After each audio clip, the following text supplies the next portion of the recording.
Buenos días a todos. En primer lugar, muchísimas gracias por su presencia.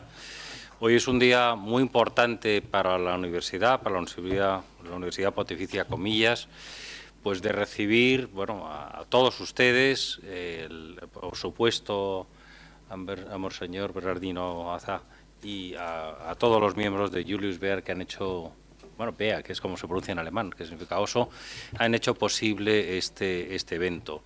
Yo creo que es importante que en las finanzas vayamos un punto más allá, en el sentido de que las finanzas, nunca mejor dicho, siguiendo a Adam Smith, que es lo que permiten es movilizar recursos desde un lado a otro y que permiten construir el futuro, que ese futuro sea más ético y que vayamos mucho más allá de la dimensión de lo que se habla ahora mismo de ESG. Evidentemente tiene sus ventajas, pero hay que ponerle también cierto punto ético. Evidentemente ESG tiene un punto ético, pero en ese sentido la universidad se quiere unir también a este movimiento de que esa ética esté impregnada de la doctrina social de la Iglesia, de los principios de la Iglesia, cosa que evidentemente, pues porque no son necesariamente, lo siguen, y allí creemos que eso es un campo donde tenemos que actuar, donde tenemos que avanzar. Quiero dar las gracias también por colaborar con nosotros en este evento. Evidentemente esto es un evento de Julius Baer, para el copatrocinador con nosotros, CFA Spain. Le doy las gracias porque ya no soy presidente, eso ya lo aclaro para los antiguos y por lo tanto le tengo que dar las gracias. Es un honor, Monseñor, tenerle nuevamente con nosotros y esperamos tenerle muchísimo más. Es un honor tener aquí tan alta representación de Julius Baer y de su miembro del Comité de Inversiones, y paso la palabra porque yo creo que lo importante aquí es ser breve. Muchísimas gracias.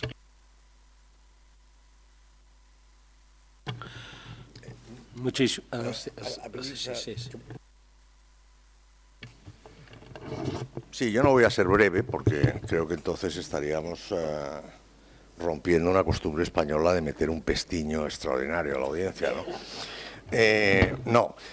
Yo quería, por descontado, agradecer a la Universidad Pontificia de Comillas su acogida, su cálida acogida, en la persona de su vicerrector, a quien hemos saludado a la entrada, por supuesto a Julius Baer, Sergio de Miguel, aquí en la mesa, pero por supuesto Juan José González Quintana, Almudena, Rogelio, es decir, pues el grupo de gente que está a cargo del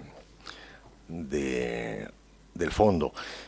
Ni que decir tiene que el agradecimiento al señor Nuncio es obligado, pero encima necesario doblemente si pensamos que ayer llegó de Nueva York y que se fue a Málaga y que ha venido de Málaga para estar aquí hoy.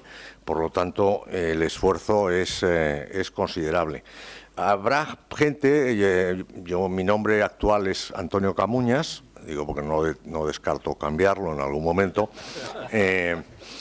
pero ante la pregunta de por qué estoy yo aquí, pues parece ser que soy el decano del Consejo Asesor del Fondo.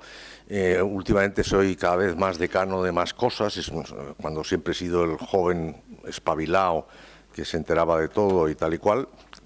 Pero en fin, en términos ya más concretos, supongo que el brevísimo paso de mi experiencia en la Santa Sede, que fueron 20 años, pero comparado con los 21 siglos de la institución es ridículo, pues de alguna manera me ha permitido tener constancia, conciencia de la importancia de la institución como tal, de la importancia de la diplomacia. La diplomacia vaticana, no en vano, es la más antigua del mundo, establecida como tal, Universidad Pontificia Eclesiástica, y por lo tanto es el cuerpo diplomático más antiguo del mundo.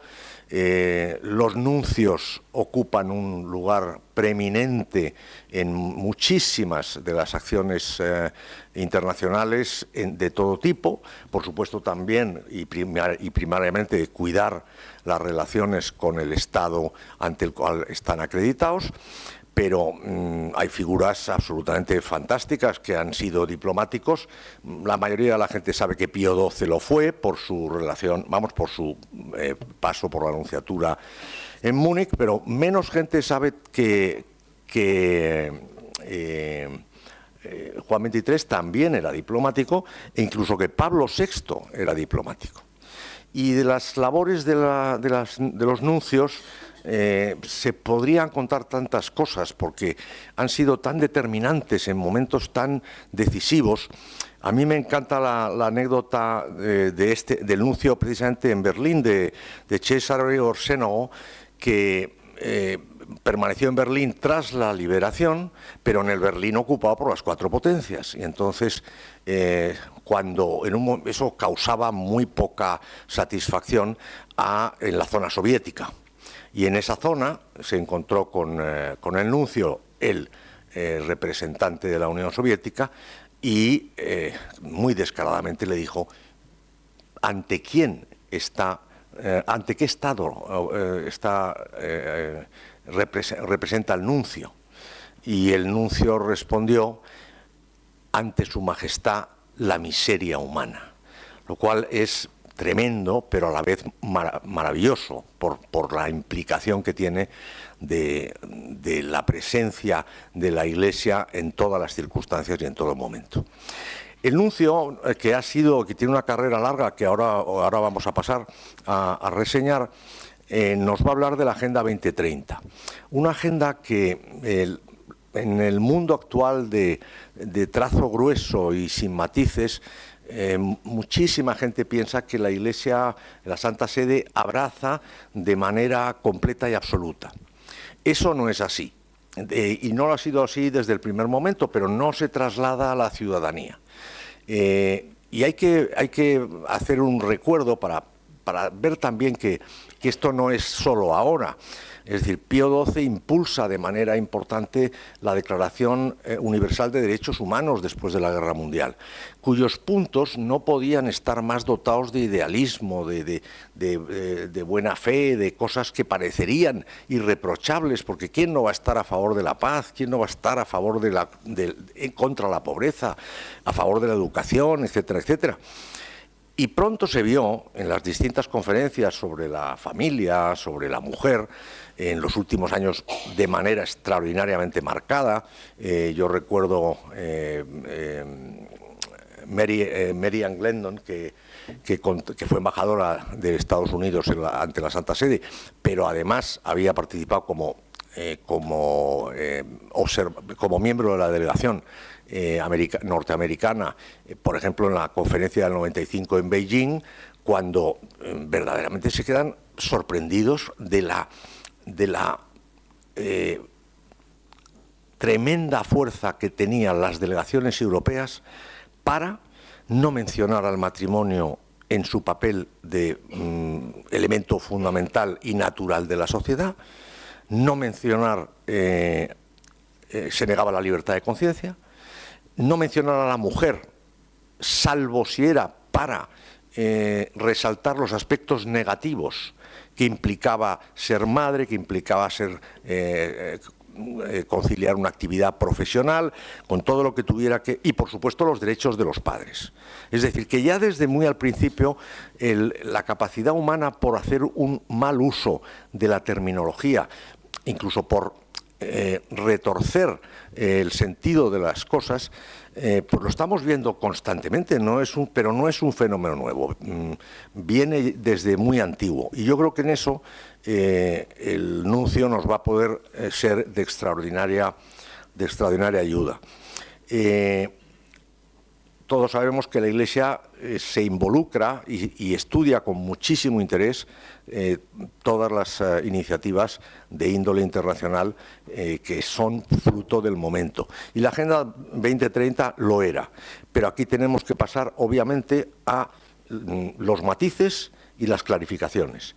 Y esto es lo que nos de lo que va a versar la charla del excelentísimo y reverendísimo Monseñor Bernardito Azúa, filipino. A mí, todos los españoles tenemos una simpatía especial por Filipinas, y en mi caso viene por muchos lados. Aquí hay un distinguido representante del mundo empresarial filipino, e incluso yo creo que hay un potencial papa filipino.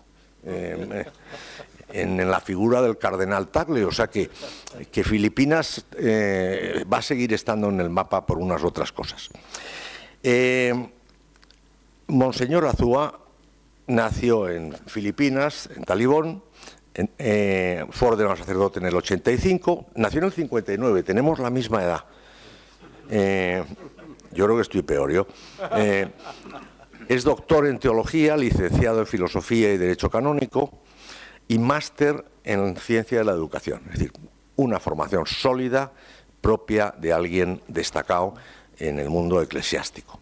Entró en el servicio diplomático de la Santa Sede en el año 80 y prestó sus servicios en las nunciaturas apostólicas de Madagascar, Bulgaria y Albania. Ninguno de esos países parecen fáciles.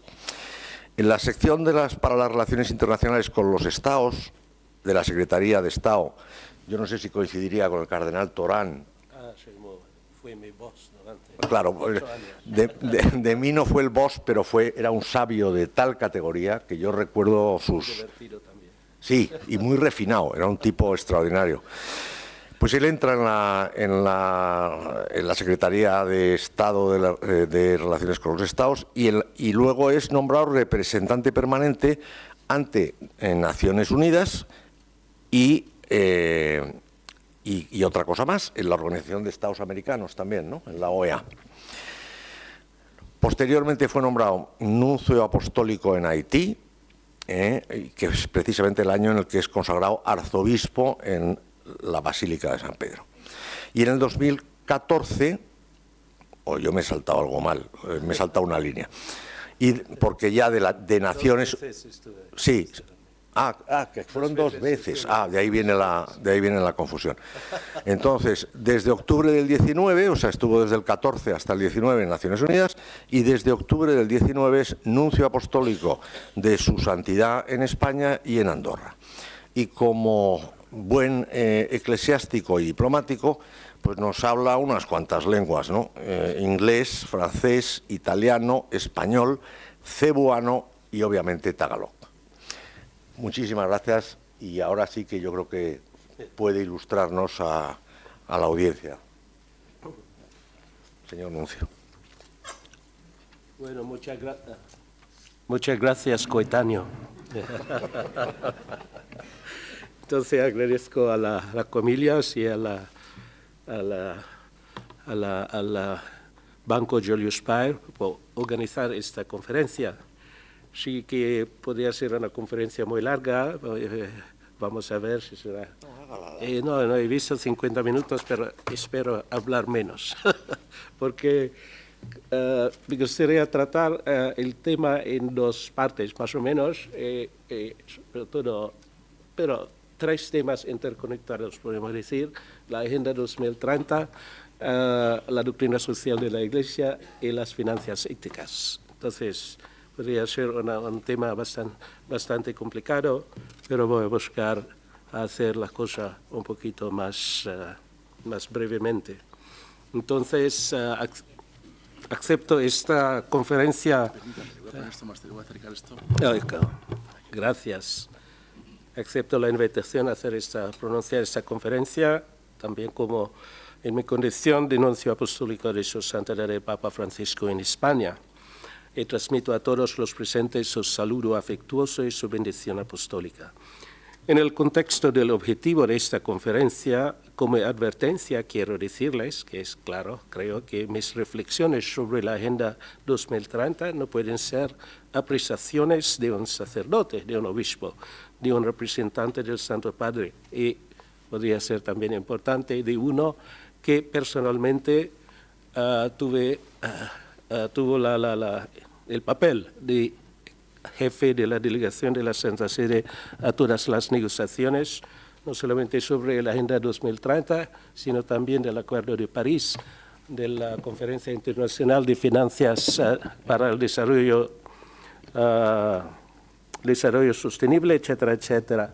Entonces, porque se puede decir que es un tema muy complejo, muy grande, porque la Agenda 2030 ya se declara y se autodefine como el documento más grande, más ambicioso que las Naciones Unidas jamás ha adoptado. Este grande, enorme documento es solo una parte de un proyecto aún más grande. Y por eso que durante estos 5 años de 2015, sobre todo 2014 hasta 2019, entonces coincide con mis 5 años y medio como observador permanente de la Santa Sede, muchos de estos documentos fueron negociados. ¿Qué es la Agenda 2030? Agenda 2030 es su nombre más breve de lo que se llama la Agenda 2030 para el Desarrollo Sostenible. La Agenda 2030, como acabo de decir, pretende y se define como el más ambicioso y más importante documento en la historia de las Naciones Unidas.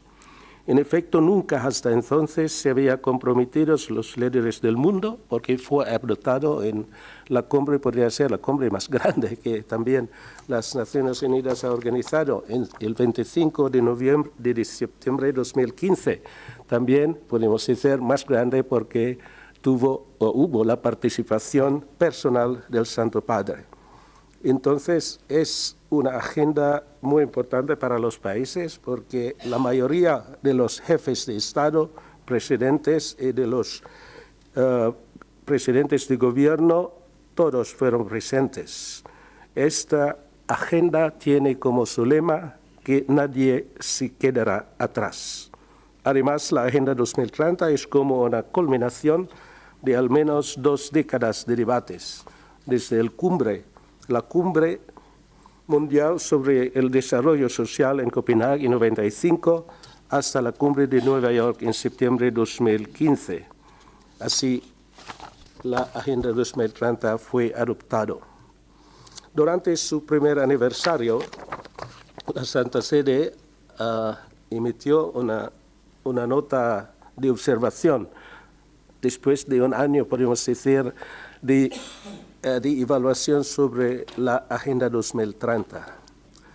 Y a 2030 es una declaración de principios, por supuesto, pero no es solo un roadmap, no es solo una ruta, una dirección de ruta, una hoja de ruta para transformar el mundo, sino también se trata de un programa muy detallado.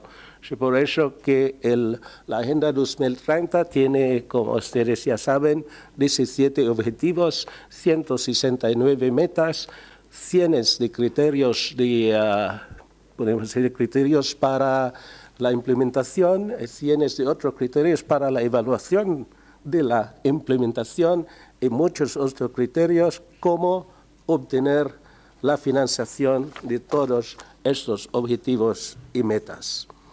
Entre los 17 objetivos, me gustaría, para ponerlo más breve, mencionar solamente 7, porque son los 7 objetivos que podemos decir para la Iglesia también son fundamentales y al mismo tiempo son al menos 2 de estos objetivos contiene todos los rechazos y las reservas de la Santa Sede sobre la Agenda 2030. Como ustedes saben ya, el primer objetivo es poner fin a la pobreza en todas sus formas. Objetivo 2 es poner fin al hambre. Objetivo 3, garantizar una vida sana, o sea, poner fin a las enfermedades. Objetivo 4, garantizar una educación inclusiva e equitativa. Objetivo 5, lograr la igualdad de género e empoderar a todas las mujeres y las niñas. Y objetivo 13, combatir el cambio climático. Y objetivo 16, promover sociedades pacíficas e instituciones sólidas. Son 7 de estos 17 objetivos que creo que tenemos que poner nuestra atención más que sobre los otros objetivos. La posición de la Santa Sede sobre la Agenda 2030 ha sido formulada en varios documentos e intervenciones de la Santa Sede, en persona y como documentos. Quisiera recomendar sobre todo 2 documentos, creo que son los 2 documentos, si uno quiere examinar más en profundidad la posición de la Santa Sede sobre la Agenda 2030, son indispensables estos 2 documentos. El primero es el discurso del Santo Padre a la Asamblea General de las Naciones Unidas inmediatamente antes de la apertura formal de la cumbre que adoptaba la Agenda 2030. como se sabe, esto es un poquito complicado protocolarmente, podemos decir. La Santa Sede no es miembro lleno de las Naciones Unidas por nuestra elección, porque las Naciones Unidas no ofreció esta posibilidad, pero Juan Pablo II explícitamente dice que no, vamos a permanecer como observador permanente, sobre todo porque no queremos votar sobre cosas políticas, etc. Entonces, el Santo Padre no entra en el protocolo de la prioridad, podemos decir, del orden de los jefes de Estado y de gobierno. Y el Santo Padre, cuando visita el Papa, cuando visita Naciones Unidas, tiene un protocolo muy, muy específico, etcétera, etcétera. Pero las Naciones Unidas también quiso que el Santo Padre hablara en el día de la cumbre. Entonces, hemos inventado un protocolo bastante complicado, pero creativo. El Santo Padre visitó las Naciones Unidas a partir de las 8 prácticamente de la mañana hasta las 11, 3 horas. Entonces el Santo Padre pronunció su discurso. Este discurso creo es muy importante para comprender la mente del Santo Padre sobre la Agenda 2030, porque él está prácticamente todos puntos, elementos que después habría desarrollado en muchísimos de sus discursos, también su discurso importante anual al cuerpo diplomático acreditado ante la Santa Sede. Ahora, en este discurso del Papa, 1 hora. Sé que los discursos del jefes de Estado y de Gobierno durante una cumbre que prácticamente dura un día, realmente 5 minutos, entre 3 y 5 minutos. Y en tanto, cuando pedí al secretario general cuántos minutos damos al Santo Padre, dice, si el Santo Padre determina, no podemos dar, pero preferiblemente 30 minutos. Pero después el Santo Padre habló 55 minutos. Entonces tenemos que modificar muchos aspectos del programa para acomodar, podemos decir, su discurso. El segundo documento que era seguramente fundamental en la interpretación de la Agenda 2030 según la Santa Sede es la nota que yo mismo presenté en persona al secretario general de Naciones Unidas el 25 de septiembre de 2016. Esta nota está disponible también online en Internet, entonces no quiero mencionar mucho más. Esto es seguramente muy importante porque allí las reservas de la Santa Sede sobre la Agenda 2030 están todos allí. Entonces, creo que en este contexto en esta conferencia tenemos que tener en mente estos 2 documentos y otros si ustedes quieren leer más. Y creo en el contexto también del tema de esta conferencia, una de las cuestiones principales que la gente me pone es la Iglesia necesita una Agenda 2030 en su lucha en favor del desarrollo humano. ¿Qué tiene que decir la Iglesia sobre la Agenda 2030? Creo que es una cuestión que está en mente de todos. Es interesante que seguramente en España la Agenda 2030 ha suscitado y sigue suscitando reacciones tan variadas, tan, podemos decir, contrastantes. Creo, y yo no voy a decirlo, que tengo mi razón, pero creo que es bastante evidente porque en España, sobre todo entre los católicos practicantes, como decimos, hay muchas cuestiones. Entonces, esta es la cuestión. ¿Por qué la Santa Sede participó activamente en el proceso que desembocó en la Agenda 2030? Esto la gente también me pone como cuestión. La Agenda 2030 ha suscitado y sigue creando grandes discusiones. Entonces, es normal que la gente se pregunta. A la cuestión por qué la Santa Sede participó activamente en el proceso que desembocó en la Agenda 2030, me toca de contestar que la Santa Sede participó activamente, yo en persona, en el proceso que dio lugar a la Agenda 2030 porque creía y sigue creyendo que buenas intenciones y aspiraciones loables estuvieron y están detrás de los esfuerzos de la comunidad internacional para formular y adoptar una agenda para el próximo futuro como respuesta a los desafíos, a los grandes problemas que azotan la humanidad, sobre todo los problemas más urgentes.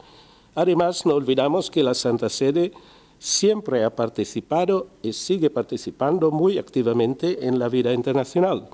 No voy a explicar las razones de esta presencia, ya el señor Camuñas se ha mencionado que la Santa Sede tiene la diplomacia más antigua. Formalmente, verdaderamente, si usted quiere leer todas las credenciales de todos los embajadores de todos los países, prácticamente no hay alteración sustanciosa que la presentación, la primera carta credencial del primer nuncio acreditado al Imperio del Bizancio en 453.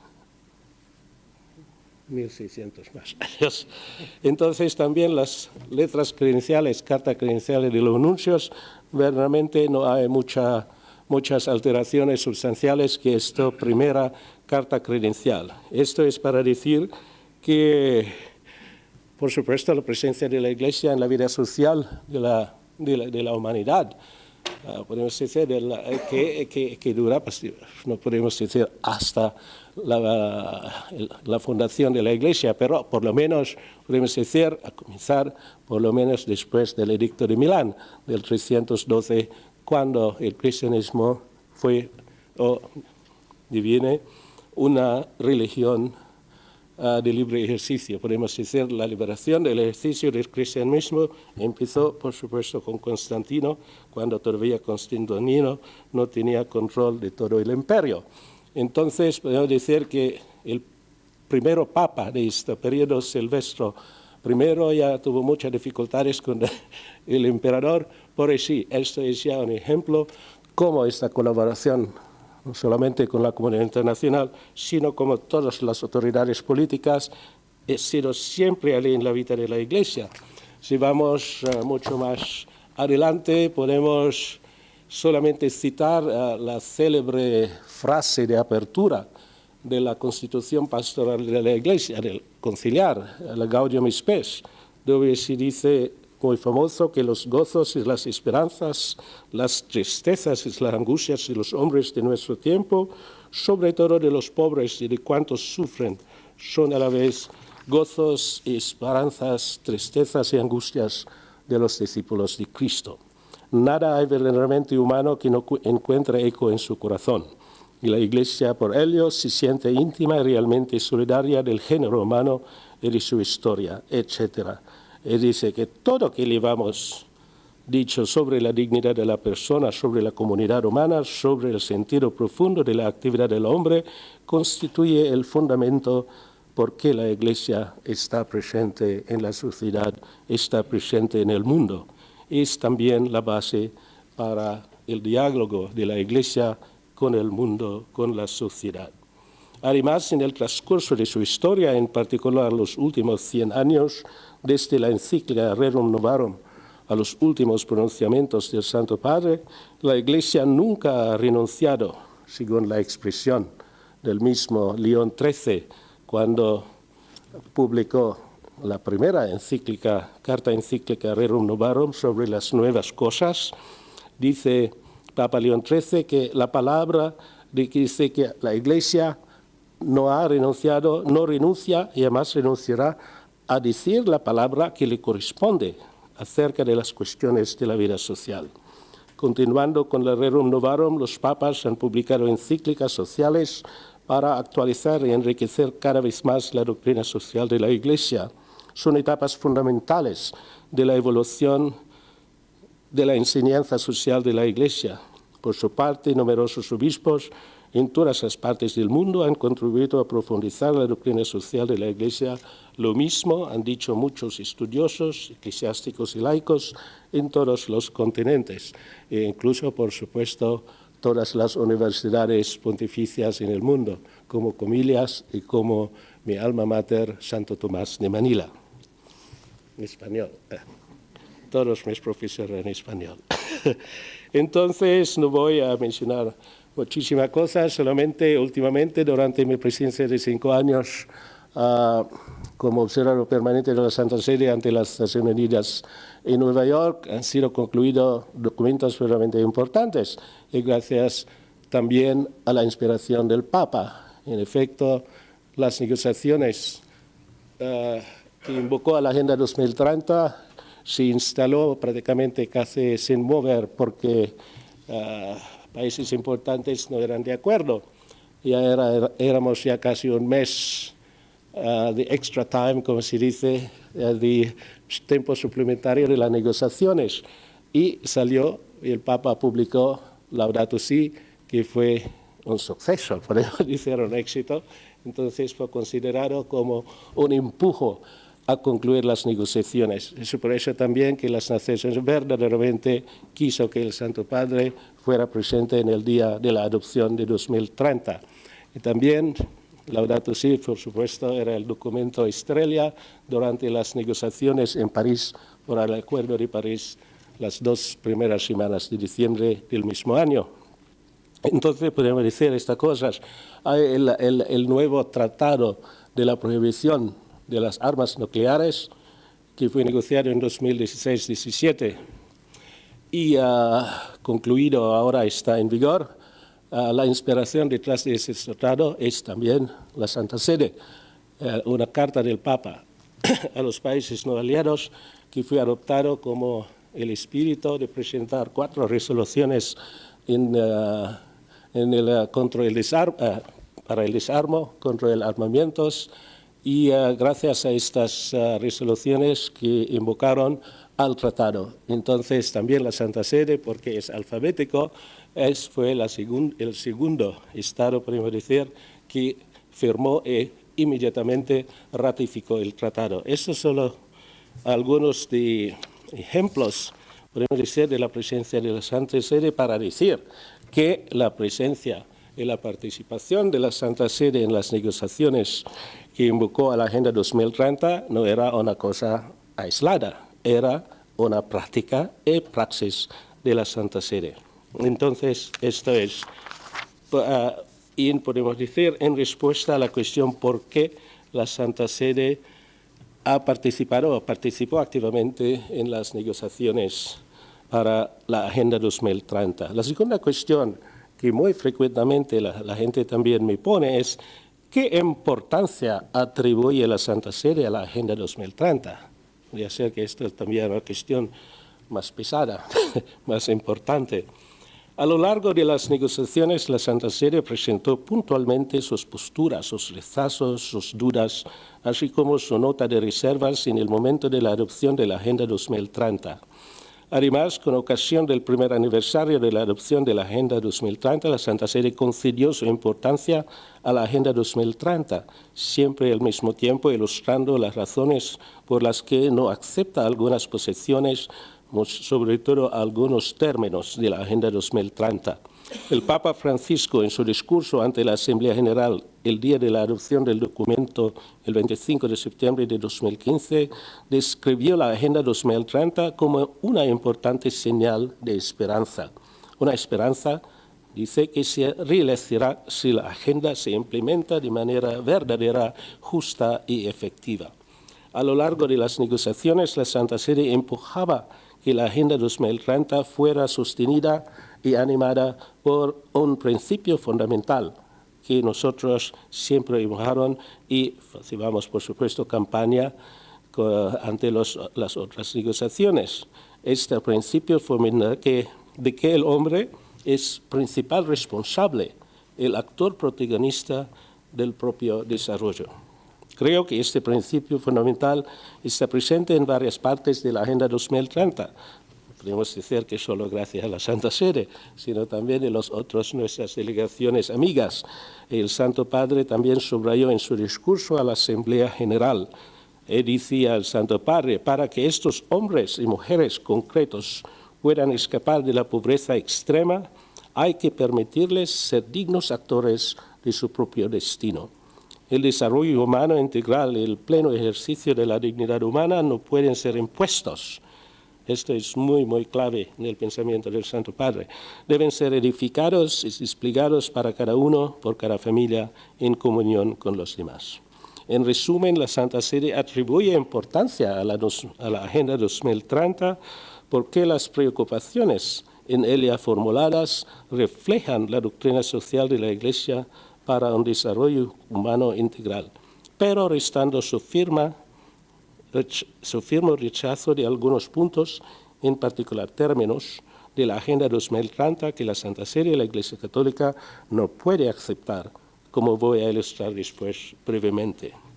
El reflejo de la doctrina social de la Iglesia en la Agenda 2030 constituye sus luces, podemos decir, como son la lucha contra la pobreza, contra la ignorancia, contra las enfermedades, contra la desigualdad entre hombres y mujeres, niñas y niños, contra el excesivo consumismo que provoca desastres medioambientales, contra los conflictos y la violencia. Todos estos puntos, todos estos objetivos están en la Agenda 2030. Y voy a demandar después, necesitamos una Agenda 30 para hacer esto. Esto es una otra cuestión.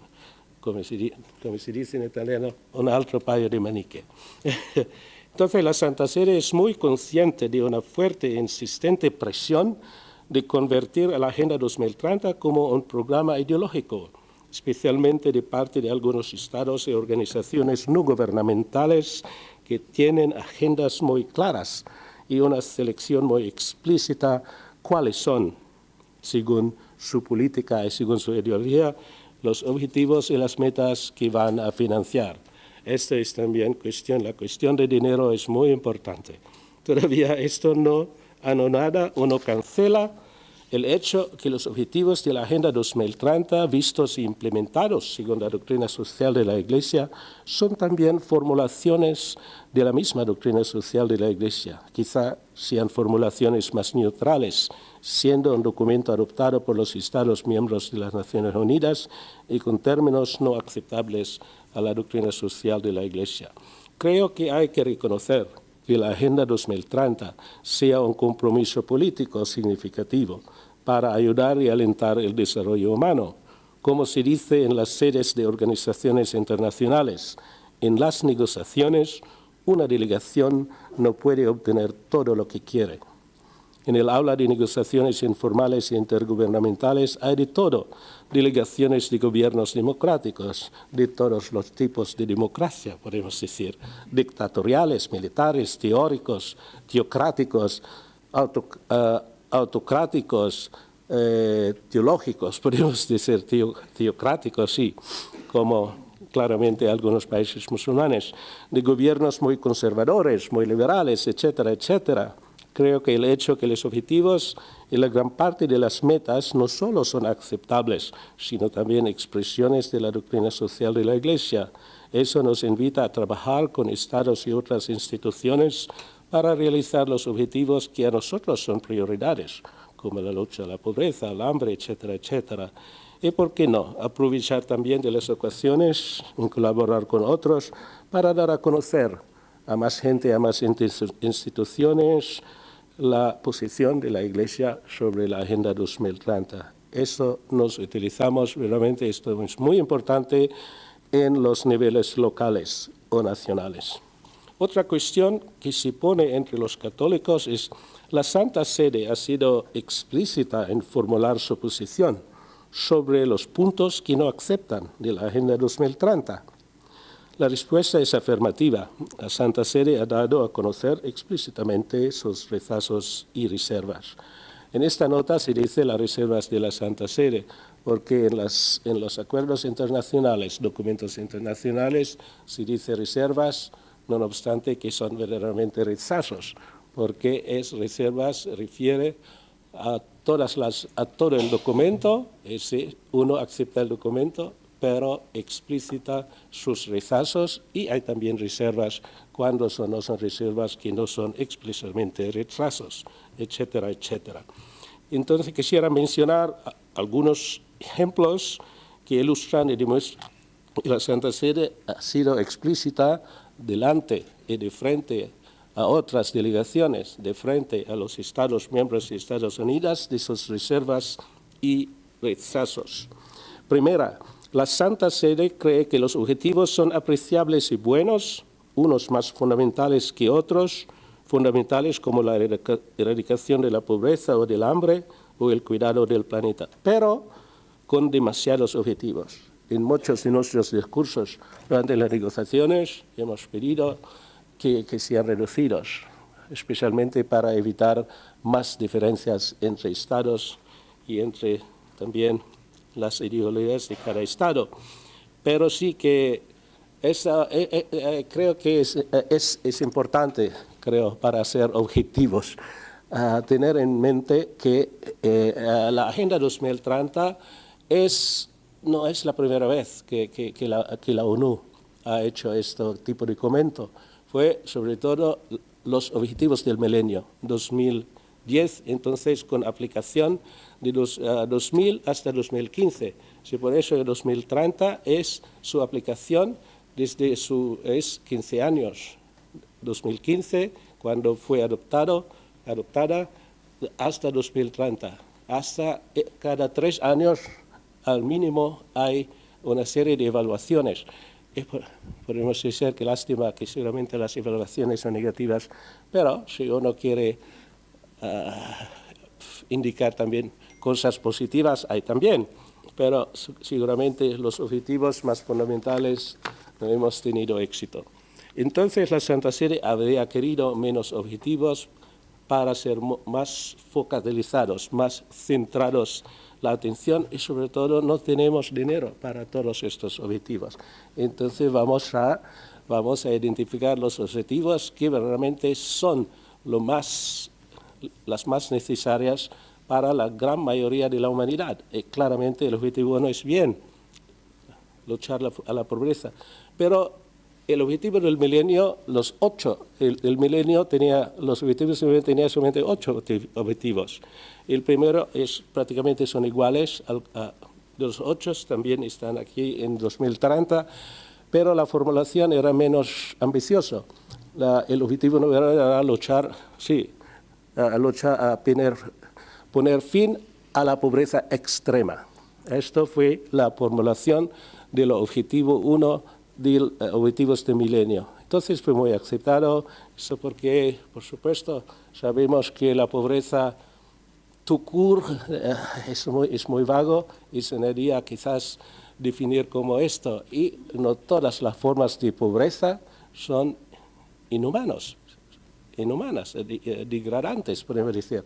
Entonces la Santa Sede habría preferido, sí, sobre todo en nuestra posición, que mantener esta formulación, sí, especialmente con el verbo poner fin a pobreza en todos sus modos, en todas sus formas. Esto es claramente utópico, esto es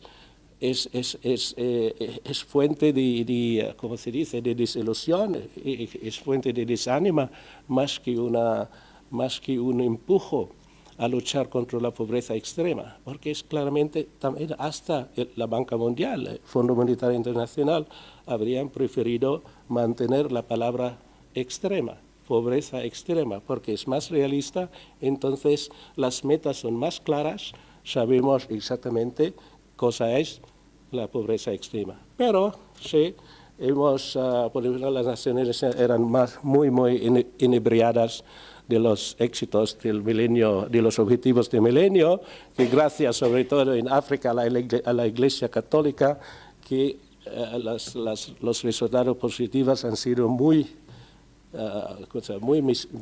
medidas, muy realísticos, podemos decir. Esto es solo un ejemplo, sino no solamente la Santa Sede que tenía esta posición, también muchos estados, pero en fin, fue adoptada en cambio de otros favores también, podemos decir, es así, ¿no? Y esta formulación fue adoptada. Esto es también ya la Santa Sede dice, nosotros queremos una formulación más realística, pero sí que pues después ha sido adoptada esta fórmula, poner fin a la pobreza en todas sus formas, puede imaginar. Si usted puede hacerlo, muy bien. Un segundo ejemplo es el Papa Francisco ya en su gran discurso a la Asamblea General de las Naciones Unidas, que advierte el peligro de que él mismo definía como nominalismo declaracionista. Este Papa inventa muchos términos, es también como Agenda 2030. Nominalismo declaracionista. Esas son dos palabras españolas, pero también quiere decir, es una tentación de toda persona, todas las instituciones, adoptar documentos muy hermosos, muy bien trabajados, y que también contiene muchos ideales, muchas buenas cosas, y después de su aprobación se pone el documento en el aparador. Entonces, esto es, declaramos estas cosas buenas, pero después no tenemos casi la gana o no tenemos los recursos, podría ser más realístico decir así, para implementar las cosas buenas que hay de este documento. Entonces, nominalismo declaracionista quiere decir, en breve, olvidar lo que hemos adoptado.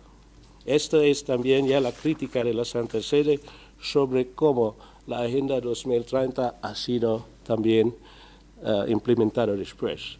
Un tercer ejemplo que el Papa ya nos pone ante el riesgo de lo que el Papa dice, colonización ideológica. Esto es, creo, es una palabra bastante pesada en los discursos del Santo Padre. Entonces, esto es claramente, podemos decir, en referencia a las reservas de la Santa Sede. Colonización ideológica es, como dice el Santo Padre, como ha mencionado como ejemplo la ideología de género, el aborto como derecho.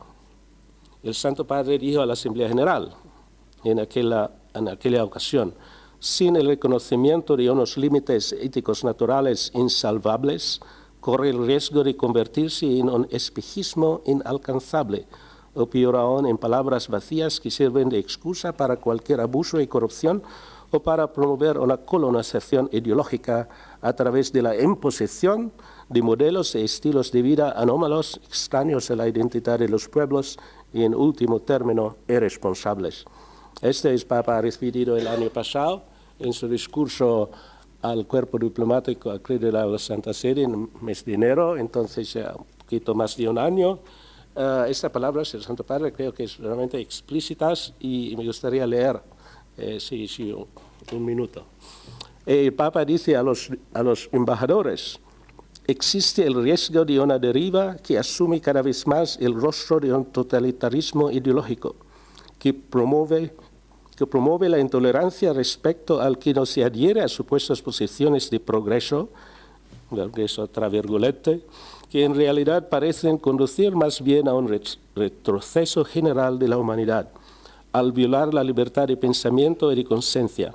Asimismo, se emplean cada vez más recursos para imponer, especialmente en relación a los países más pobres, formas de colonización ideológica, creando, por otra parte, un nexo directo entre la concesión de ayudas económicas y la aceptación de tales ideologías.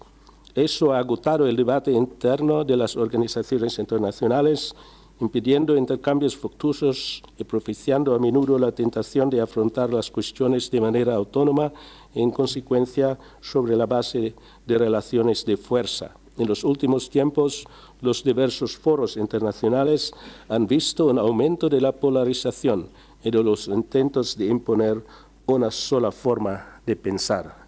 Creo que esto ya contiene podemos decir, una denuncia prácticamente del Santo Padre sobre esta tendencia, porque esta tendencia es tan clara cuando uno está en una aula de negociaciones. Un otro ejemplo que el Santo Padre ya nos pone el peligro de interpretaciones y aplicaciones también ideológicas, selectivas de los objetivos de la Agenda 2030. Tengo muchísimos ejemplos, pero quiero solo citar una cosa. Para la implementación, porque también durante los últimos años, la grande, podemos decir, evaluación de los objetivos del milenio 2000, yo estaba también allí en las Naciones Unidas encargado de dos cosas, la seguridad y el desarrollo. medioambiental, etcétera, etcétera. Entonces, en estas evaluaciones claramente hay estas interpretaciones, aplicaciones. Un país dice, ya hemos dado 250 millones, por ejemplo, al objetivo 3, a la salud, y al objetivo 5, a los derechos de las mujeres, etcétera. Y sí, hemos investido el 70% más o menos de nuestra contribución en programas de salud y derechos reproductivos y sexuales. Esto es un país muy rico, entonces se puede imaginar dónde este país ha puesto su dinero. Como se dice, put your mouth where your heart is. Esto es también verdad. Si tenemos recursos y tenemos ideales, también tenemos que poner también nuestros recursos donde está nuestra boca, donde está nuestro corazón.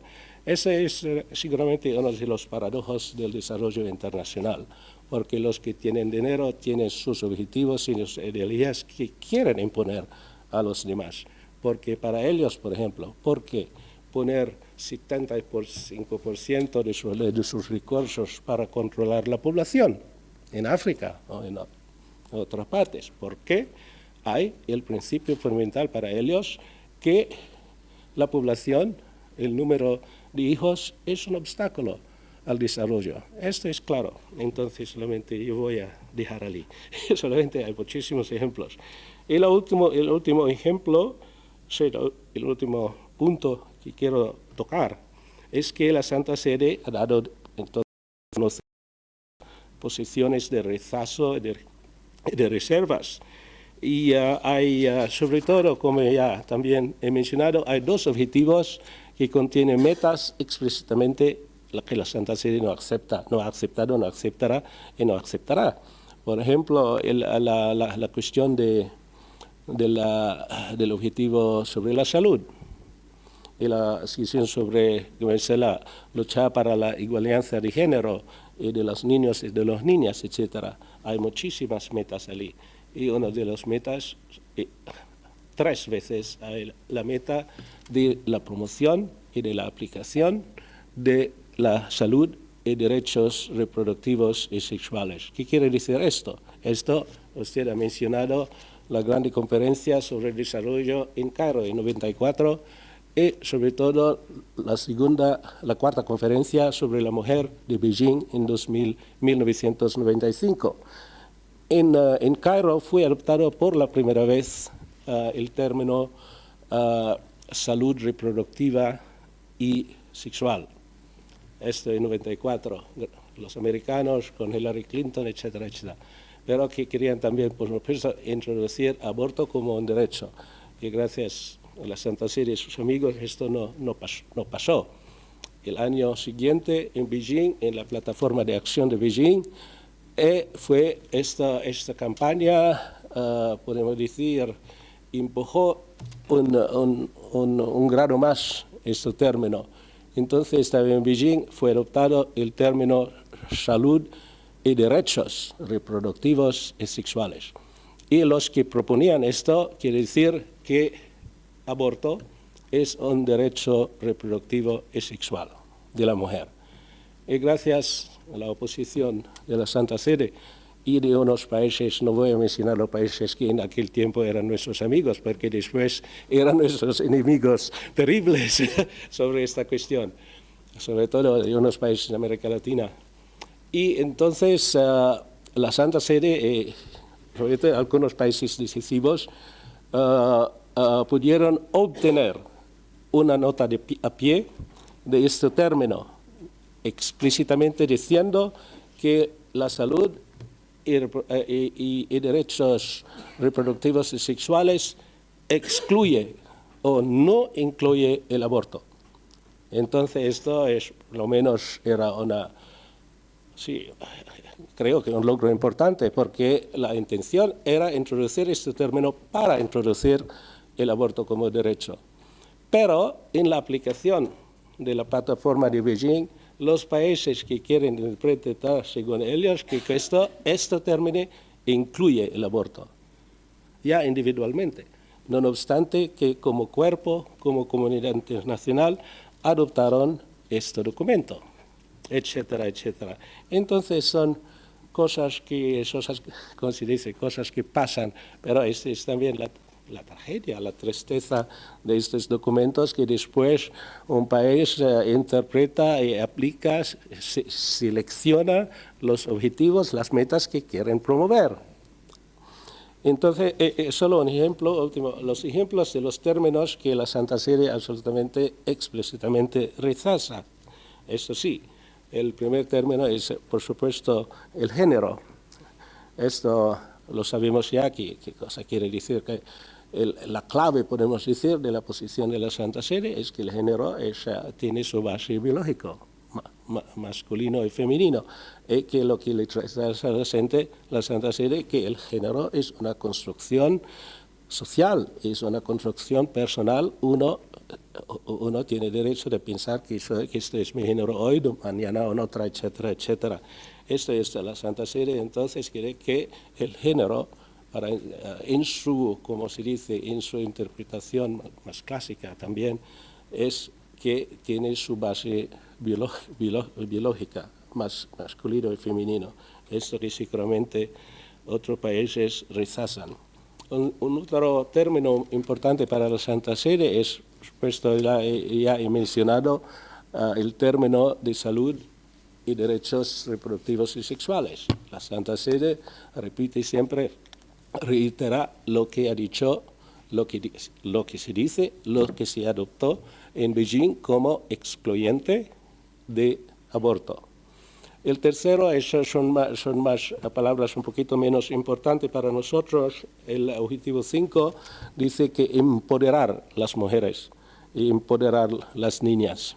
La Santa Sede dice, empoderar tiene realmente, no tiene ese sentido de servicio, no tiene este sentido de un derecho ya inherente.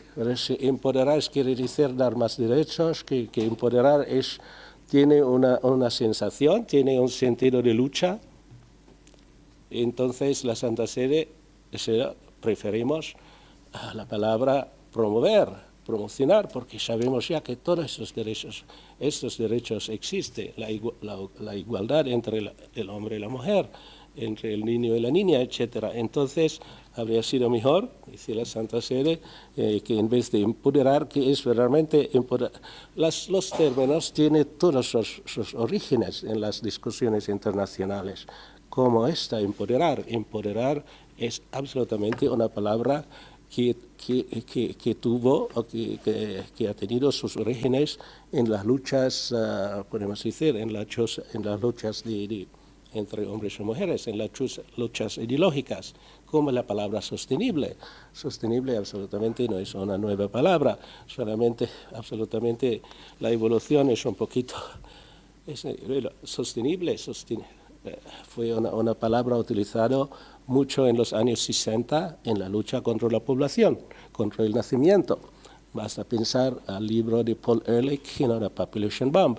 Está en el contexto que la planeta no es sostenible. Vamos a hacer una política sostenible, que la planeta tenga menos población, porque con esta población está menos gente. Ahora la discusión grande de los Estados Unidos es el invierno demográfico, es una población tan envejecida. ¿Cómo podemos hacer que alentar a la gente producir, podemos decir, tener hijos? Ahora esto es el nuevo problema de la ONU, etc. No voy a continuar allí, solamente en resumen, creo decir que la Agenda 2030 tiene luces y sombras. Sus luces son los objetivos que no solo la Iglesia acepta, sino también son expresiones de su doctrina social. La Iglesia ofrece su colaboración con los Estados y con todas las instituciones y personas de buena voluntad para realizar estos objetivos por el bien de cada uno y por la realización del bien común. En fin, un segundo tema que don Juan José me pide tratar es la Agenda 2030, ya no está allí, y la finanza ética. Por falta de tiempo, aquí creo que es útil plantear dos cuestiones antes de desarrollar este tema. La primera cuestión es, ¿necesitamos la Agenda 2030 para promover los objetivos y metas que están enumerados en el documento? Creo que la respuesta es evidente y mi respuesta es no. No necesitamos la Agenda 2030 para luchar contra la pobreza, contra el hambre, contra la ignorancia y contra los sistemas educativos que favorecen desigualdades y peores distinciones sociales y económicas. No necesitamos la Agenda 2030 para promover la salud y los derechos de la mujer y de las niñas. No necesitamos la Agenda 2030 para cuidar a nuestra casa común. No la necesitamos porque ya tenemos una vasta doctrina social que nos sirve de criterios y guías morales y éticas para actuar por el bien común, por el bien de los demás en situaciones difíciles o en situaciones de necesidad. Pero sí, la segunda cuestión es, ¿hay algo de útil examinar la Agenda 2030 y actuar a promover sus objetivos y metas que son aceptables o recomendados por la doctrina social de la Iglesia? Mi respuesta creo que es también evidente, absolutamente sí, que es útil, no porque no es necesario, o no porque es necesario, sino es un acto de colaboración intra y extraeclesial, un acto de apertura y de buena voluntad a los otros actores en la prosecución de los objetivos y metas por el bien común. Se trata del mismo principio por el cual la Santa Sede se hace presente y activa en la comunidad internacional. Si uno lee el Gaudium et Spes, toda esta serie de razones por qué tenemos que estar presentes en la sociedad, allí es muy claro.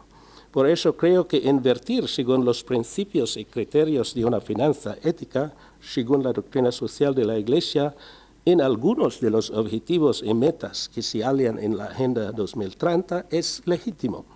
Valorar, evaluar los objetivos y las metas y actuar según los principios y criterios de la doctrina social de la Iglesia y las indicaciones y consideraciones específicas de la Iglesia universal y local me parece legítimo.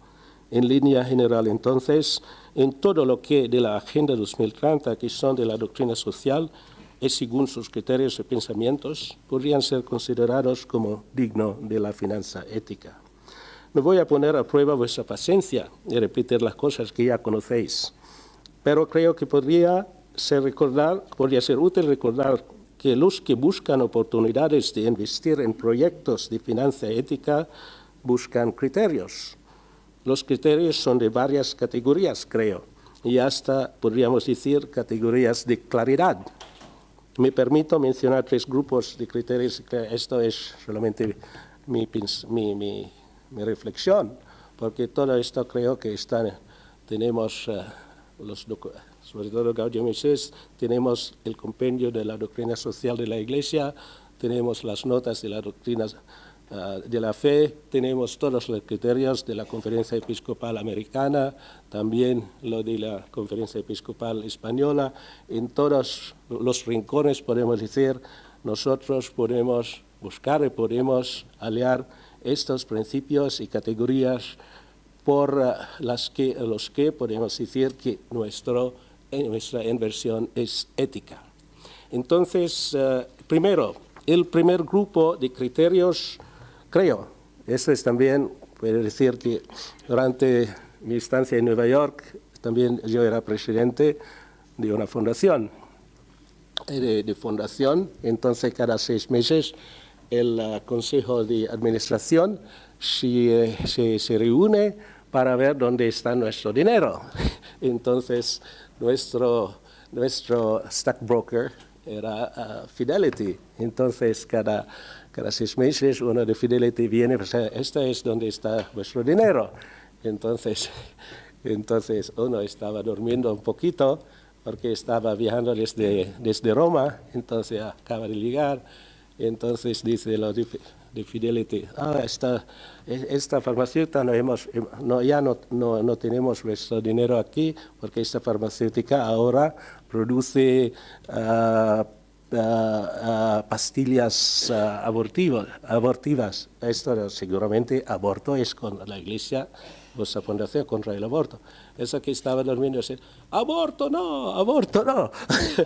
Para decir que hay tanta sensibilidad también de esas personas que hay cosas. Esto es los que creo que podemos llamar son principios de exclusión, que no hay más necesidad de buscar criterios y evaluar las complejidades de una inversión o de una empresa o de una, no sé, de un stock, porque es tan clara. Podemos decir, por ejemplo, sí, las farmacéuticas que producen pastillas abortivas o píldoras anticonceptivas o empresas que producen armas nucleares, es decir, las bombas de grappolo, como se dice, cluster bombs, todo esto, estas armas potentes, o también en definitiva todas las empresas que producen armas de todos los tipos, no queremos, etcétera. Y las empresas de tabaco, etcétera, no queremos. Entonces, estas inversiones que para simplificar, podemos decir, sus criterios, enuncian sus deseos y sus criterios en modo de exclusión. Creo que este es bastante común.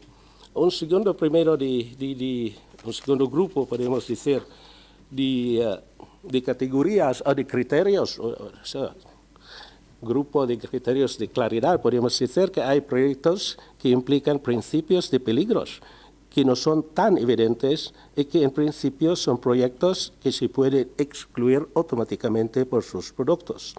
Aquí se necesitan criterios más específicos, una evaluación más profunda, especialmente la complejidad ahora de las inversiones, que en muchos casos necesitan expertos en finanza ética. Por eso he visto que hay un comité, hay una comisión, podemos decir, que estudia, que examina los posibles proyectos para la inversión ética de la Banco Bayer.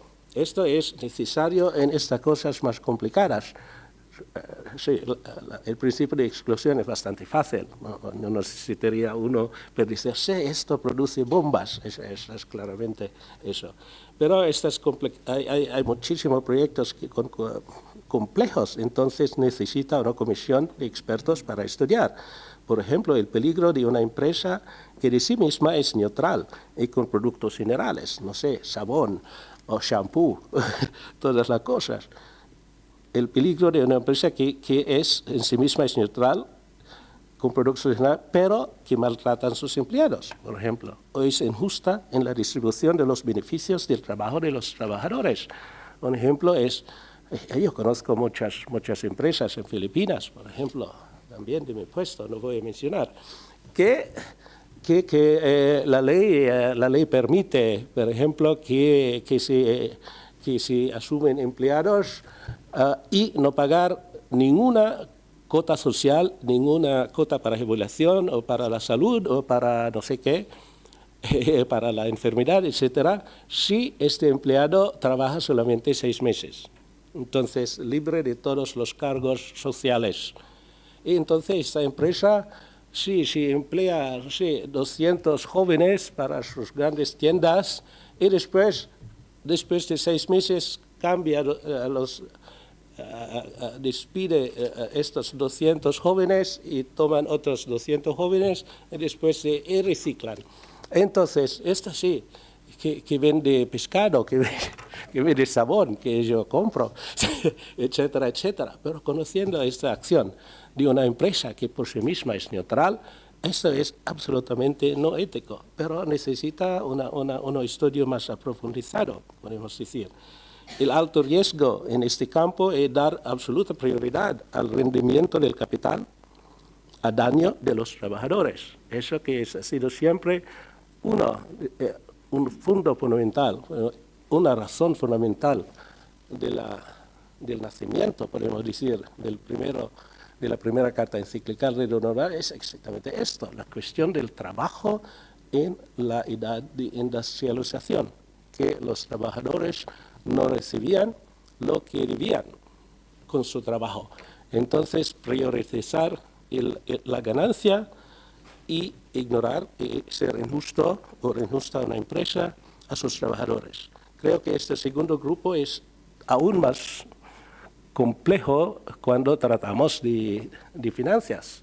el mundo de finanzas, el mundo de stocks, el mundo de Wall Street, IBEX también, todos, porque las ofertas son tan complejas, basta pensar a los subprimes, muchísimos de mis amigos no comprendían los subprime, entonces compraban casas, etcétera, porque es muy barato, porque no se paga el interés, y después de 5 meses todos los intereses es como unos schiaffo, como dicen los italianos.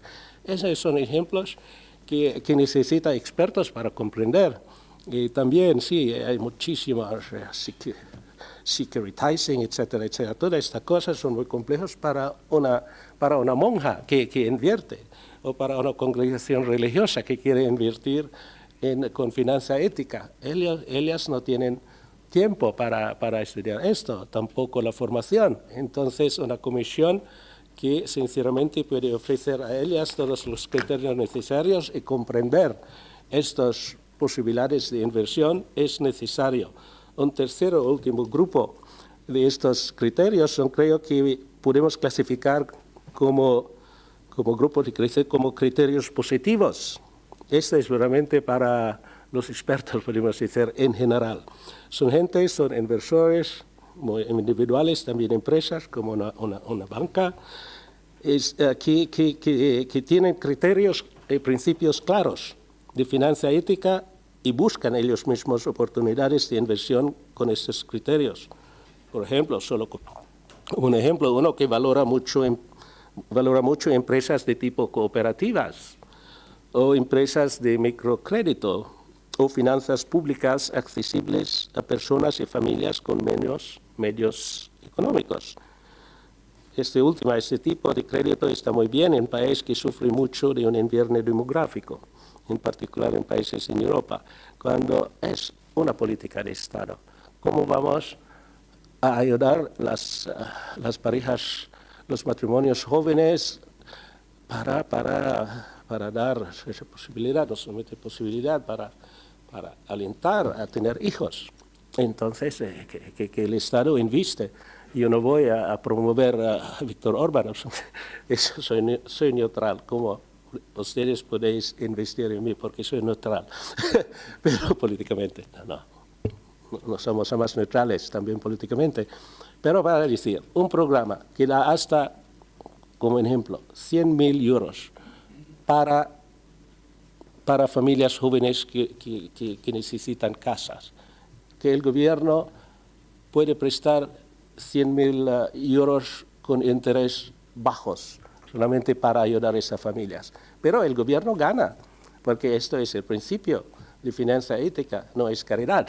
Por eso que muchos programas de microcrédito, yo hablo de experiencia en Haití, o en Albania, etcétera, en Madagascar, son fallidos estos proyectos porque la gente piensa que es caridad, especialmente cuando es la Caritas que promueve.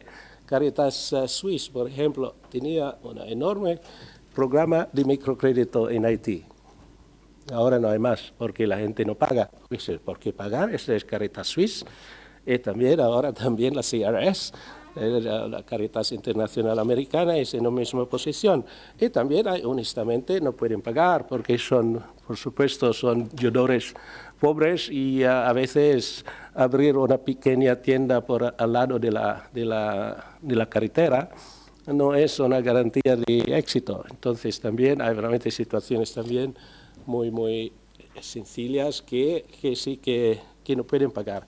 Pero hay muchos también empresas de microcrédito que tienen suceso. Entonces, legítimo, ético y al mismo tiempo tienen ganancias.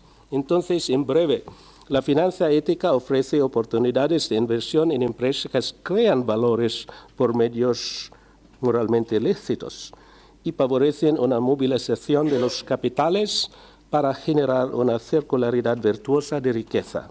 En fin, donde hay armonía entre el bien personal y el bien común, donde hay armonía entre la ganancia personal y el destino universal de los bienes en esta tierra, creo que es finanza ética. Muchas gracias.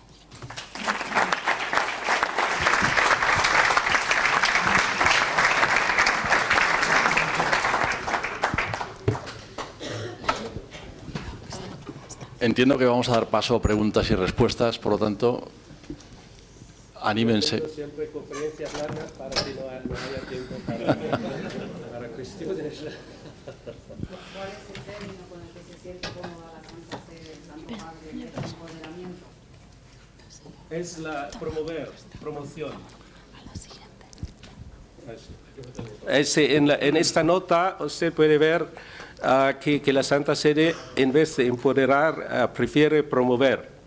Eso porque también hay varios niveles, podemos decir, de esta preferencia, sobre todo el origen del término empoderar. El origen del término empoderar era realmente las grandes luchas abiertas podemos decir, entre hombres y mujeres para promover los derechos de las mujeres. Se utiliza esta palabra empoderar.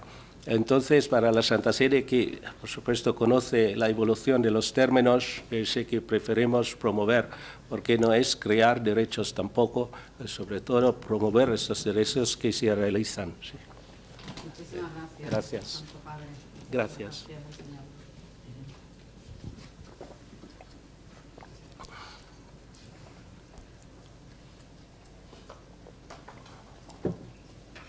Una breve pregunta.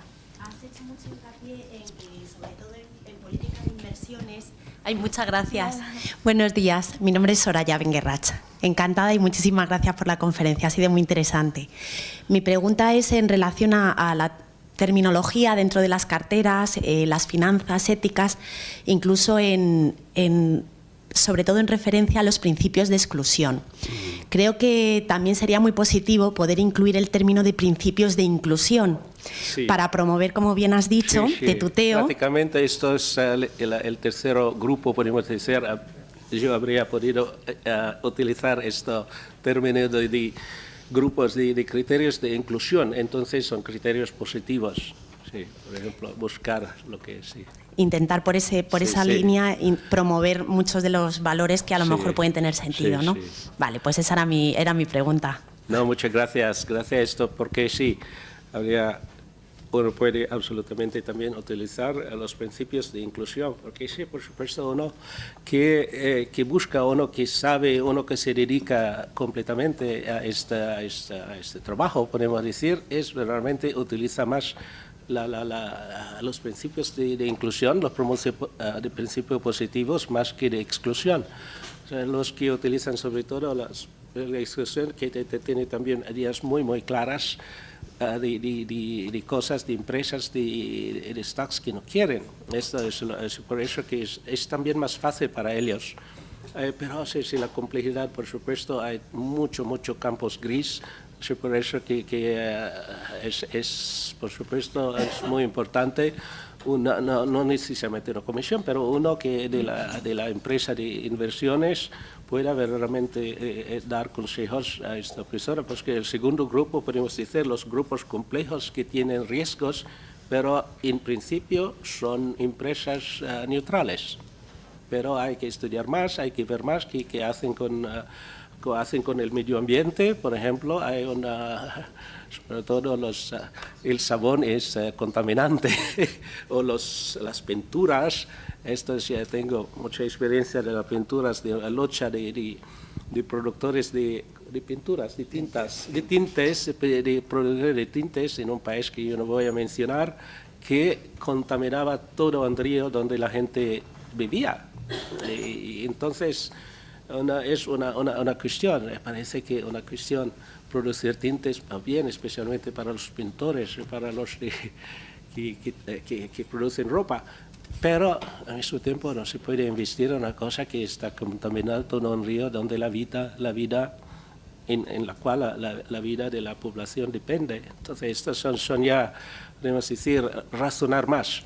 No es simplemente no quiero aborto, eso sí, es claro. Muchas gracias. Sí.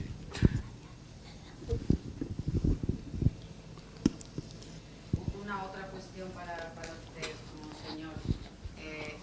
La sensación con la que yo me quedo, por favor, corríjame si me equivoco, pero la sensación que me quedo es que bueno, parece un poco gatopardismo por tema, primero porque no hay tantos recursos para tantísimos objetivos, da la sensación que la Santa Sede ve la Agenda 2030 o la agenda que finalmente ha quedado de esos 18 objetivos de la ONU como en mera teoría, ¿no? muy filosóficos, o que puedan quedar en nada, precisamente porque no hay recursos, precisamente porque son demasiados. No lo sé, soslayadamente la sensación para la Santa Sede es que son demasiados objetivos, demasiadas cosas, demasiados, bueno, pues eso, es como eslogans muy polites, pero que luego, bueno, pues como palías no toda la pobreza del mundo en toda su forma. Ya con eso no tendríamos recursos, ya sobrarían casi los otros 17, ¿no? No lo sé, ¿cuál es la postura? Gracias. Usted tiene razón, esta es la interpretación y también ha sido siempre la posición de la Santa Sede, que habríamos podido verdaderamente reducir, porque también la Santa Sede ya sabe que los países más ricos tienen ya específicamente las metas que quieren financiar. Entonces, ¿qué va a financiar? Lucha contra la pobreza en todas sus formas. Por supuesto, es una idea general. Podemos decir también un país, yo voy a investir en el control de la población porque esto es un modo eficaz para luchar contra la pobreza. Entonces, todas estas filosofías también, todos los razonamientos que tenemos que poner en cuenta. Y por eso esto es también en la mente porque la Santa Sede habría gustado menos objetivos, pero son lo más fundamentales. Si quiere decir, solamente creo para concluir, por ejemplo, el objetivo 16 sobre creación de instituciones democráticas sólidas y sociedades pacíficas. Esto casi no entró en los objetivos, porque con todas las contribuciones de las delegaciones y todas las organizaciones no gubernamentales, cientos de objetivos. Entonces, esto 17 ya es una selección bastante, podemos decir, poca, muy restrictiva, pero el objetivo de la paz era casi excluida por la razón que dice, sí, porque si vamos a lograr todos estos objetivos, tendrá la paz, que no es verdad. Entonces, la inclusión, esto ya fue también una lucha, tenemos que hacer mucha propaganda, muchas negociaciones con otras delegaciones, pero creo que esto es el objetivo más fundamental. No hay ninguna duda que las sociedades, los países, los pueblos que están en guerra son los más pobres, los más de menos salud, de más pobre, donde hay hambre. Basta pensar en Haití. Prácticamente 80 a 90% de la población tiene hambre porque no hay seguridad, no hay paz. Entonces, eso basta pensar a los países en guerra, a Sudán, basta pensar a Sudán. No pensamos que cada día hay miles de muertos de hambre en Sudán. Entonces, estos son, creo que el primer objetivo habría sido realmente la paz, la creación de paz, porque especialmente como ya dijo Pablo VI, esto realmente, sí, el desarrollo es el nuevo nombre de paz. Cuando no hay paz no hay desarrollo, cuando hay desarrollo también no hay paz, pero no necesariamente, pero el primero sí, el primero action, como podemos decir, que cuando no hay paz no hay desarrollo. Entonces,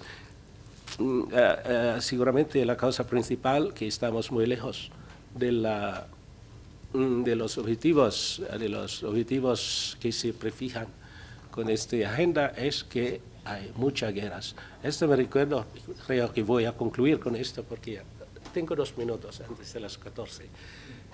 En 2016, diciembre, Ban Ki-moon estaba para concluir su segundo mandato, entonces era secretario general de Naciones Unidas durante 10 años, porque un mandato 5 años. Y dijo, cuando yo asumí el mandato, mi primer mandato, en enero de 2007, hubo 13 guerras, conflictos abiertos. Ahora que estoy para concluir, entonces 10 años después, tenemos 39 guerras y 13 conflictos abiertos. ¿Y ahora cuántas guerras tenemos? 10. Todavía Antonio Guterres, su sucesor, todavía está allí, 2 años más, 2 años y medio más, porque se va a concluir 2026, a diciembre. Y tenemos ahora 59 guerras y más guerras potenciales. Entonces, en 10 años tenemos 20 guerras más que en 2016. Esto es solamente en 7 años. Y que lucha contra la pobreza, sí. Todas las guerras en una. Y ponerlo en un rincón, sí. Que va a ocupar mucho rincón. Este es el problema, creo que los otros problemas presentes, pero ¿cómo se puede luchar por una educación para todos cuando todas las escuelas son cerradas? También en un país como Haití, donde realmente no hay guerra, pero hay violencia, no hay instituciones sólidas, etcétera, etcétera. Los niños no van al colegio porque se va a salir de su casa, se secuestra solamente por $5. Entonces, eso las tragedias de...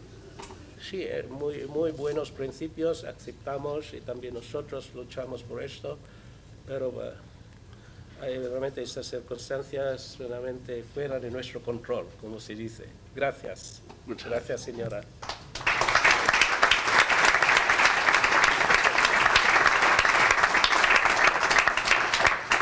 Enrique, Antonio, ¿tenéis alguna consideración? Algún... Yo, como última cosa, decir que al final lo que nos está diciendo el nuncio es lo que decía Juan Pablo II, ¿no? Ante estos dilemas de cómo afrontar las cosas. Dices, pues hay que buscar la verdad allá donde se encuentre, aunque sean restos de verdad tapados por escombros. Es decir, esa es la misión. Yo creo que nuestra misión, la misión de Temperantia, intentando alinear los criterios de conciencia éticos con los criterios de inversión, es decir, la moral y la inversión, la función de la Iglesia, la función del banco, la función de cada uno de nosotros en cuanto testigos de lo que es el cristianismo, y no podemos desanimarnos. Es decir, que eso a mí me lo contó precisamente el cardenal Torán. Es decir, ante todos estos dilemas de decir qué hace la Iglesia, qué no hace la Iglesia, pues hay que buscar la verdad allá donde se encuentre, aunque sea un resto tapado por cascotes, pero merece la pena. Eso sería mi conclusión final. Muy bien. Que espero que esté de acuerdo, claro. De acuerdo, porque usted ha citado el cardenal Torán. Bueno, me gustaría concluir este acto académico dando las gracias a Monseñor Bernardito Auzá, Excelencia. Para nosotros es un verdadero honor y privilegio que haya venido aceptado esta invitación para pronunciar esta conferencia y abordar y aportar desde su extraordinario conocimiento y experiencia luz y claridad a esta clase de activo. Finanzas éticas sabemos que es una cuestión controvertida y por ello, en colaboración con la Universidad Pontificia Comillas, queríamos aportar criterio y fundamentación a las mismas, algo que desde Julius Baer venimos haciendo durante los últimos 8 años con nuestro Fondo Ético Sostenible y de Impacto Temperantia. ¿Vale? En segundo lugar, agradecer a la Universidad Pontificia Comillas, representada aquí por el vicerrector de Relaciones Institucionales y secretario general, don Federico de Montalvo, y don Enrique Marazuela, por su colaboración y acogida para esta conferencia, para que esta conferencia tuviera lugar y fuera un éxito. Es un placer, como responsable de Julius Baer en España, colaborar e ir de la mano de entidades educativas de reconocido prestigio internacional, como la universidad, en la que hoy nos encontramos, y yo considero de vital importancia la colaboración entre el mundo académico, universitario y empresarial. Y esta conferencia también es prueba de ello, ¿vale? En tercer lugar, no me acostumbro a esto. En tercer lugar, agradecer CFA Spain por su colaboración en este evento. Soy conocedor que los miembros del capítulo español son especialmente sensibles a las cuestiones que se han analizado el día de hoy. Y doy también las gracias, por supuesto, a los miembros del Comité Ético de Temperantia, los tenemos todos en primera fila y aquí con Antonio Camuñas, y por acompañarnos en esta conferencia. Algunos de ellos han hecho un gran viaje, vienen desde Filipinas para estar en esta conferencia. Edmund, thank you very, very much. y su colaboración desinteresada y sus consejos nos ayudan a poder realizar un trabajo de excelencia en el fondo. Ya por último, darles las gracias a todos ustedes por haber aceptado esta invitación de la Universidad Pontífica Comillas, CFA Spain, Julius Baer, y acompañarnos en esta mañana de hoy, que ya no está mañana, pero ya son las 2, ¿vale? Y esperamos que el contenido de la conferencia haya sido de su agrado y que por lo menos hayan podido que haya rellenado sus expectativas. Gracias de nuevo a todos por acompañarnos y les invitamos a que se unan a un cóctel que tendrá lugar aquí a continuación en el palco de la universidad, en el patio, perdón, de la universidad. Muchas gracias a todos y gracias de nuevo por haber venido. Muchas gracias.